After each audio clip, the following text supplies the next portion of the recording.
nakita ko sa isang interview mo na sinabi mo na ako raw ay hindi marunong mag-imbestiga. Am I correct? Yes, Your Honor. Yun po ay opinion ko bilang investigador dahil inaasahan ko po inimbita po ako rito as resource person. Alright. At mistula ako na ituring Tama na akusado. I will have to respect your opinion, but my track record in investigating here in all public hearings will attest to it.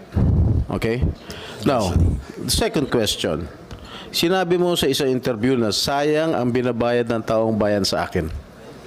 Yun po yung opinion ko, Your Honor. Dahil doon sa nakikita kong takbo ng Bakit sayang ang bayad? Your Honor. Dahil ako, ginagawa ko, tinutupad ko ang aking sinumpaan tungkulin bilang inyong senador at kine-question mo ba ang 15 milyong Pilipino na bumoto sa akin? Dahil sinabi mo, sayang ang binabayad nila sa akin. Your Honor, yun po yung opinion ko, gawa ng ako po ay isang investigador. Ang investigador po, nag-extract po na information, nag-elicit po na information upang makuha mismo yung yung ninanais doon sa subject matter.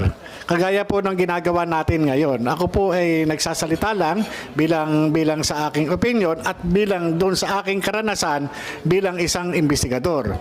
Kapag ako po ay kaharap ng isang iniimbestigahan, talagang sinisikap ko po na makuha ko yung sustansya na kinakailangan patungkol po dun sa hinahangad kong resulta. Ako po, hindi po kailanman na namemersonal o kumakaladkad o naguhusga sa pagkatao ng kahit na sino, lalo na yung mga naimbestigahan ko talagang mga kriminal. Yan ang opinion mo. Ito naman opinion ko. Okay. Meron akong kopya ng desisyon ng Civil Service Commission affirming the decision of PIDEA Director General Arturo Cacdac, finding you guilty of dishonesty, grave misconduct, and conduct prejudicial to the best interest of the service. The Civil Service Commission ruled that, and I quote, "It is undeniable, based on Morales' admission, that he concealed or distorted the truth about factual circumstance of the arrest of Chua and Miao. Morales' earlier statement that the arrest was a result of a lawful arrest and later, take note, retracted the same is telltale proof of dishonesty. His action, among others, of planting evidence is likewise an act of dishonesty because it is contrary to the fact that no illegal drugs were seized nor under the possession of the accused." Ang desisyon nito ng Civil Service Commission ay kinatigan ng Korte Suprema noong January 20, 2016. Doon po sa kaso na yun, ikaw mismo ang umamin na you have planted evidence. Paano ka namin ngayon paniniwalaan sa mga sinasabi mo? Hindi nakapagtataka, gawa-gawa mo din ang mga alleged leak documents. Ano po masasabi niyo, Mr. Morales? Your Honor, hindi ko po makita yung relevance ng sinasabi niyong desisyon ng Civil Service Commission. Ang pinag-uusapan po natin dito, Your Honor, Wait. I am testing your credibility, Mr. Morales. All right? You have string of cases filed against you, and one of these that I am mentioning right now is the decision of the Civil Service Commission, which was affirmed by the Supreme Court. All right? Your Honor, yung pong desisyon ng Civil Service na sinasabi nyo ay walang kaugnayan sa pinag-uusapan natin dito.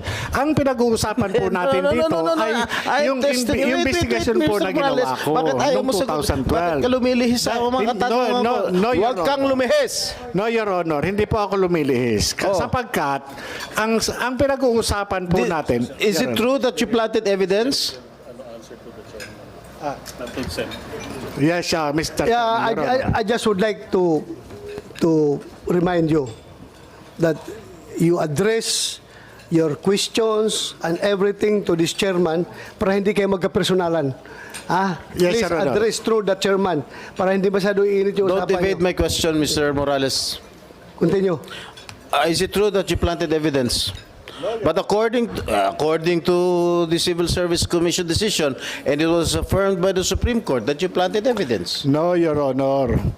At yung You mean to say that you disagree? Of course, you will disagree to the with the decision of the Civil Service and the affirmation of the Supreme Court.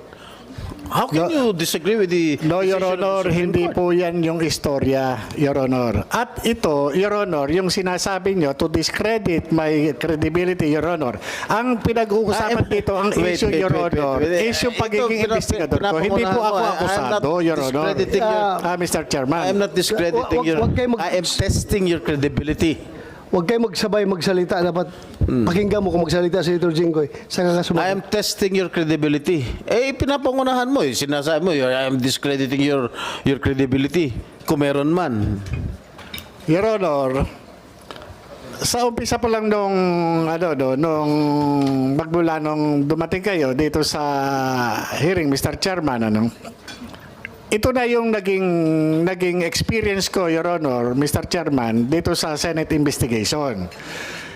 Ang ipinunta ko po rito is resource person po ako para dito sa PIDEA Leaks. Dahil ang pinag-uusapan po dito ay yung paglabas ng dokumento dun sa PIDEA. At ako po, Your Honor, investigador lang po ako. Hindi ako akusado, Mr. Chairman, para i-test yung aking credibility. Nakapako lamang po ang aking kaalaman patungkol po doon sa ipinalabas ng vlogger na si Maharlika, patungkol po dito doon sa mga confidential documents, classified documents.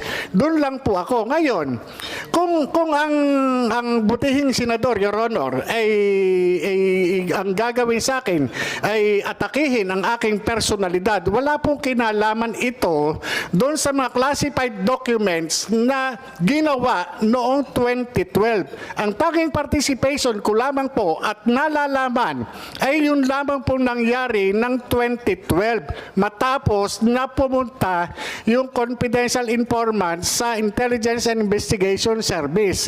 Ngayon, kung ito dinadanas ko ngayon na talagang sinisira yung aking pagkatao, hindi kaya ito ay may kinalaman doon sa ngayon presidente ng Pilipinas na naroon mismo doon sa dokumento na nagkataon na ako ay nag-imbestiga Mr. noong Chair. 2012. Mr. Chair, Yes, go ahead, Senator ang Jinggoy. sinasabi nitong resource person natin na dinidiscredit ko yung kanyang credibilidad. I am just reading all his cases filed against him. Okay? Inuulit ko lang. Okay? Pinapangunahan mo kaagad ako. Sinasabi mo, didiscredit ko agad yung credibilidad mo. All right now. Yung sinasabi mong nawawalan dokumento. Tinanong kita last hearing, where are these documents? Sinasabi mo wala. Tinanong pa kita kung sino yung confidential informant mo. Sinasabi mong hindi mo kilala. Anong klase kang resource person? Wala kang mga ebidensya. Oh, Your Honor. ikaw ba paniniwalaan ka namin dito? Your Honor, Mr. Ganyan Chairman. ang mga sinasagot mo. Your Honor, Mr. Chairman.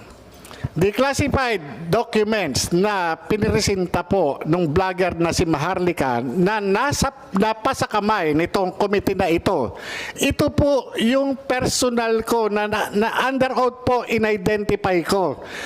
Itong mga dokumento na ipinakita noon ni Senator Bato de la Rosa, ito po yung nagtataglay ng aking pangalan at pirma. At doon din po sa dokumento na yon ay in-identify ng PIDEA na sasakyan ng PIDEA, na mga kawani ng PIDEA yung mga nandun at opisyal na sasakyan ng PIDEA yung naandun. Your Honor, yung mismong dokumento nagpapatunay. Yun po ay galing ng PIDEA. Kaya nga po nagulat ako nung lumabas po yun eh. Tinanong natin ang PIDEA. Kung galing sa PIDEA. Ano sagot na? Meron bang PIDEA rito? General Lasso. Yes, si Mr. Lasso. Tinanong I asked you during the last hearing if there is such an existing document. And what was your answer, Mr. Lasso? Your Honor, there are no such Oh, documents in PIDEA. Oh, sino nagsisinungaling? Di ba ikaw? Your Honor, hindi po ako sinungaling. Eh ano ka? Nagsasabi Liar. lang po ako ng totoo. You are a congenital liar. Base po doon sa aking personal na kaalaman noong 2012 bilang isang investigador. Senator Jinggoy, if I may. Your Honor. I have already made my peace about that particular document. Sabi ko, naniniwala ako sa PDEA na wala yan sa kanilang files dahil wala talaga yan doon. Niwala ako. Pero ako ay naniniwala na yung papel na yan ay totoo. Based on my previous explanation. Andyan ng papel na yan. Ang tanong lang kung sino may hawak. Ako naniniwala ako. Based on everything that I have examined, nandyan yung papel na yan. Hindi lang alam kung sino may hawak ng papel na yan ngayon. Where is that alleged document? Where is Kasi ang nandito ngayon is photocopy? soft copy. Soft copy lang. Soft copy na So that is not pinapakalat. authentic, Mr. Chair. Ha? That is not authentic. Well, if we define authenticity as to the material, yung hard copy, then maybe masabi natin hindi authentic. Pero ano bang ibang word for that authentic na makapagsabi na yung isang soft copy ay totoo, which ako mismo roll na talagang totoo yan as far as I'm concerned. Andyan yan, pero soft copy nga lang andyan. Existing document yan na hindi makita ngayon. Hindi yan gawa-gawa lang. Okay, Mr. Chair, can we administer the oath on retired General Santiago, please? Will the CONSEC administer the oath? Comsec.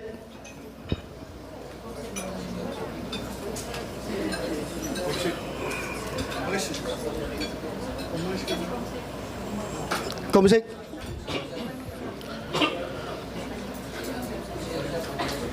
Sige lang, habang hindi pa na-administer si General Santiago, ito Morales, makinig ka. Yes, Mr. Chairman. Ulitin ko for the last time, Yes, Your Honor. hindi mo talaga maalala yung confidential informant mo? Your Honor, pareho po tayong pulis. At napaka-importante po sa atin yung mga information galing po sa mga informer. Itong mga informer po, kapag lumalapit sa atin, ito yung karamihan po ng mga pinagmumulan natin ng trabaho. At kapag ito... Ulitin ko yung question, ay dagdagan ko yung question. Hindi kaya ayaw mo lang sabihin yung identity dahil nga meron tayong code of conduct between handlers and confidential informants na kahit ano mangyari, walang laglagan dahil buhay ko ang nakataya. Hindi mo ba yan, hindi ba yan ang nasa isip mo? Gano'n na nga po, Your I'm Honor. not feeding, I'm not feeding, pero ako bilang operative, hindi ko talaga ilalaglag, pero ikaw, ewan ko, bakit, so confirm mo na ayaw mong sabihin, alam mo. Gano'n na nga po, Your Honor. Oh, so, Mr. Chair, ganun Kasi pala. makanganib, hindi po kakayanin ng konsensya ko, Your Honor. Kapag kami nangyaring masama doon sa confidential So informant. ganito ngayon, at stake yung kredibilidad mo. Dahil you are testifying before this committee. Bakit hindi mo pa sabihin yung pangalan ng informant na yan? Otherwise, dudurugin ka talaga sa tao na masisira yung kredibilidad mo dahil nga hindi mo masabi ang Your Honor. informant mo. Parang out of thin air, lumabas yan dahil wala kang informant na matuturo. Your Honor. Mr. Chair, if I may first. Yes, go ahead, Senator Jinggoy. Maliwanag na maliwanag po, Mr. Chair, na itong ating resource person ay nagsisinungaling. Bakit? Unang tinanong ko sa kanya nung nakarang hearing kung sino yung confidential informant niya, ang sagot po niya sa akin o sa atin, hindi niya kilala. Ngayon po, nung tinanong nyo siya, meron daw, pero baka masabit. Tama po ba ako? So, ibig sabihin, meron siyang confidential informant na ayaw niyang pangalanan. Ngunit nung nakarang hearing, sinabi niya sa atin lahat na hindi niya kilala. Eh, dito talaga napakasinungaling nitong taong ito. Your Honor, Mr. Chairman. Pwede sa Yeah. po. Wala po akong sinabing hindi kilala. Hindi po matandaan. O hindi mo Hindi po iba po yung hindi kilala kaysa doon po doon sa hindi matandaan. Your Honor, ito po mahigit isang dekada na po itong kaso na to, itong pagkakaimbestiga ko. At itong confidential informant na nagtiwala ng information na nagdala ng mga litrato na nagtataglay ng mga personalidad na gumagamit ng ipinagbabawal na gamot. Base sa kanyang revelation, ito po lahat ay na-reduce doon sa kanyang deposition. Kaya nga, okay na yan. Pabalik-balik na natin narinig yan. Pabalik-balik na. Ang atin lang is, sino yung informant? Ako, kung ako nasa shoes mo, if I were in your shoes, na ganito na ako ngayon, na naiipit ako, well, talagang sasabihin ko kung sino yung informant ko. Kung alam ko kung sino yung informant.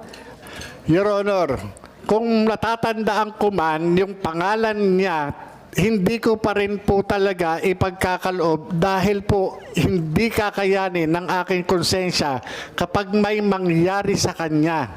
Your Honor, Well, I can give you the assurance that the Senate will protect him or her, kung sino man siya. Sige, huwag kang mag-alala. Sabihin mo, we will protect her. Hindi siya mapapaano. Sabihin mo lang pangalan. Your Honor, classic example na nga po yung ginagawa sa akin. Ako'y investigador lamang doon sa kaso. Hindi po ako akusado. Ngayon po ako po'y nakakaranas ng talagang sa aking pagkatao. Yung pakayang confidential informant. Ako nga po mismo, nano lang ako dito eh. Investigador lang ako, Your Honor. Tumanggap lamang po ako ng information. Andyan na tayo, Morales. Agent Morales. Andyan na tayo sa sitwasyon na yan. Andito na lang tayo, lahat-lahat. Nangyari na yung mga dapat mangyari at hindi dapat mangyari. Pero your question is, your credibility is at stake here kung hindi mo maibigay yung pangalan ng informant. I am giving you a piece of advice. Sabihin mo na lang yung pangalan ng informant mo para hindi na masabi na gawa-gawa mo lang yan. Your Honor, hindi ko po hawak ang inyong pag-iisip. Ako po'y nandito dahil doon po doon sa paglabas ng dokumento na inilabas ng vlogger.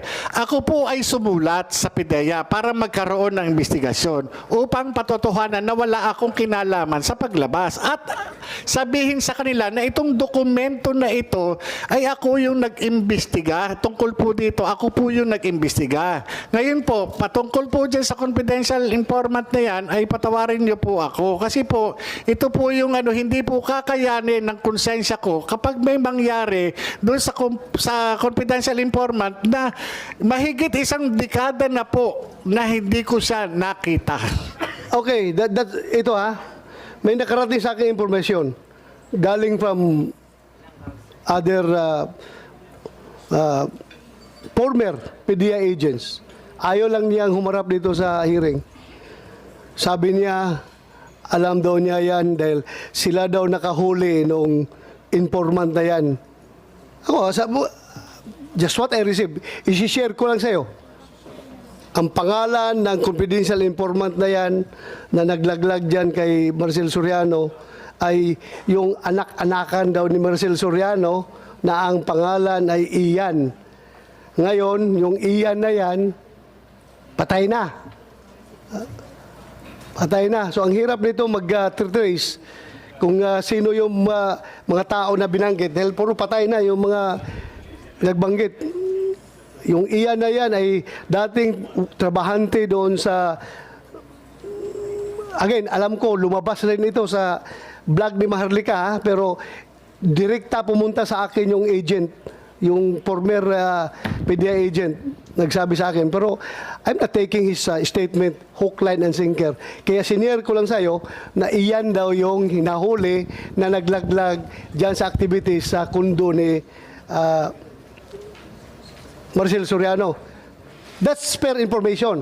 Hindi ako naniniwala. Kaya sinare ko lang sa committee na ito para for you to evaluate. Mr. Please Chair, continue, Senator Jinggoy. unless he names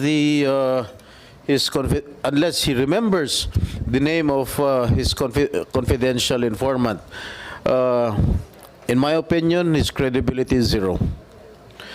Mr. Chair, I would like to request the COMSEC to administer the oath on General Santiago. Yes, Comsec. Thank you, sir. Please raise your right hand, sir. Do you swear to tell the truth, the whole truth, and nothing but the truth in this investigation, sir? Thank you very much, sir. Please take your seat. Thank you, COMSEC. Okay, Mr. Morales, noong nakarang hearing, if my memory serves me right, correct me if I'm wrong, nabanggit mo si former PDEA Chief, General Santiago, at pinuri mo pa siya. Correct? Yes, Your Honor. Ngunit, meron akong video na medyo, kung gusto natin palabas, na mismo si General Santiago ay kine-question ang iyong integridad. General Santiago, kailan po nakuha itong video na ito at bakit nyo sinabi na his integrity is questionable?